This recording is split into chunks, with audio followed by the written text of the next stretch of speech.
dawn, Angkor Wat. The crowds of tourists begin to arrive when the air is still milky cool and the light slate grey. Hoping for a perfect sunrise, they come from all over to explore this UNESCO World Heritage Site. For most, only Angkor Wat and perhaps a few nearby temples remain on their itinerary. Most tourists who come to see Cambodian just thinking about the Angkor Wat, they're thinking about temples area. Nearly 80% they just stop at the Angkor area and no information completely for whole in Cambodian country. Yet there are few places in the world with such a high concentration of significant archaeological sites. It's the quantity of temples across Cambodia which is so astonishing, and many can be explored without another tourist in sight. Well, even before you go too far away from here, there's 6,000 to 10,000 tourists come to Angkor Wat each day, and they're jostling for elbow room, frankly. But the archaeological park is 200 square kilometres of temples. It's enormous, and if one works with a good local agent here that is based here, we can get you to many places where you can have an Angkorian temple to yourself. It's almost the golden age of travel. Travelling by helicopter, I left Siem Reap for Cambodia's northern border with Thailand. The land is dotted in numerous temple sites which speak of more prosperous times for this country. 12th century Bante Chma is a perfect example of the extravagance of that era. It's these bas-reliefs which is what makes Bante Chma so special.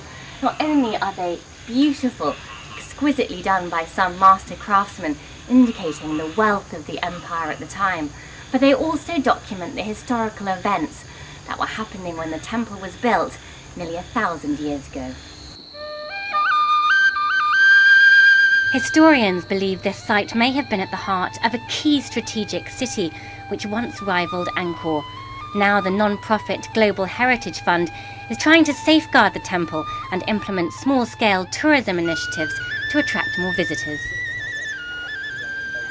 Behind me you can see that some of the temple is covered in scaffolding, and locals here are working on the temple from the nearby villages, learning about stone conservation, repair and excavation techniques. We would like to work with the local people in Bante Chma because we want to benefit to the local people. So we do some activity, we set up homestay. If tourism growth is steady and sustainable, the local community here may score a new source of revenue. Access to these sites is improving too. The road and rail network is being upgraded across the country, and there's hope that will distribute tourists more evenly. There is much to see beyond Angkor, like 10th century Koh Ker, where 100 temples are still standing and a dramatic step pyramid looms large. The road's also been upgraded to Bung Malaya. This temple's colossal size is only disguised by its collapsed state. Just another one of the many majestic monuments I saw in the region. I'm at Sambor Prey Kuk, a trio of temples halfway between Phnom Penh and Siem Reap, in an area that was controlled by the Viet Cong, so the place is pockmarked with the craters of B-52 bombs.